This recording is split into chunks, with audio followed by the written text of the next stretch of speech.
লোহিত সাগরের কোল ঘেঁষে সৌদি আরব ও ইয়েমেনের ইরান সমর্থিত সশস্ত্র বিদ্রোহী গোষ্ঠীর মাঝে চলমান উত্তেজনা নতুন মাত্রা পেয়েছে। ইয়েমেনের উত্তর পশ্চিমাঞ্চলীয় হাজ্জাহ প্রদেশের আকাশসীমায় অনুপ্রবেশের অভিযোগে একটি মার্কিন তৈরি সৌদি নজরদারি ড্রোন সফলভাবে ভূপাতিত করেছে ইয়েমেনি সশস্ত্র বাহিনী। রবিবার ইয়েমেনের সরকারি সংবাদ সংস্থা সাবাহকে দেয়া এক বক্তব্যে বিষয়টি নিশ্চিত করেছে ইয়েমেনের এক কর্মকর্তা।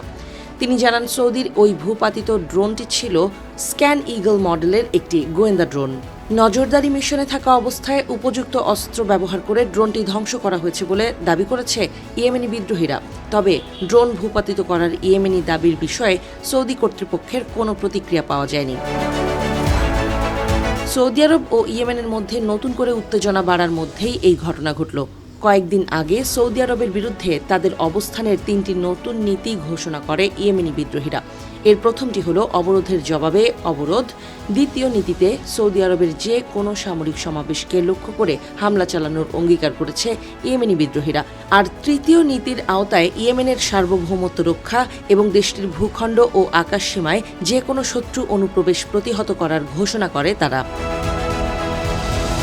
এর আগে জুলাই মাসে সানা আন্তর্জাতিক বিমানবন্দরে সৌদি আরবের হামলার পর দুই পক্ষের উত্তেজনা আরও তীব্র হয়। ওই হামলার পর ইয়েমেনি বিদ্রোহীরা জানায়, সৌদি আরবের সঙ্গে 2022 সালের যুদ্ধবিরতি কার্যত ভেঙে গেছে। একই সঙ্গে সৌদি আরবের বিরুদ্ধে নৌ অবরোধ আরোপের ঘোষণাও দেয় তারা। এদিকে সম্প্রতি সানা ও ইয়েমেনের বিভিন্ন প্রদেশে সৌদি আরবের কর্মকাণ্ডের বিরুদ্ধে ব্যাপক বিক্ষোভ অনুষ্ঠিত হয়।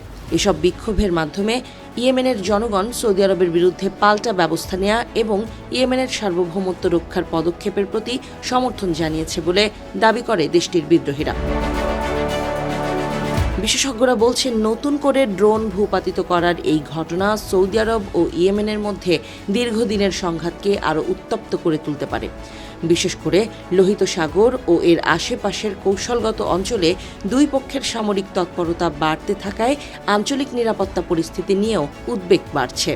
এছাড়া সৌদি আরব ইয়েমেনে ড্রোন পাঠানোতে ইয়েমেনি বিদ্রোহী পাল্টা কী ব্যবস্থা নেয় সেটার দিকে তীব্র নজর রাখছেন বিশেষজ্ঞরা।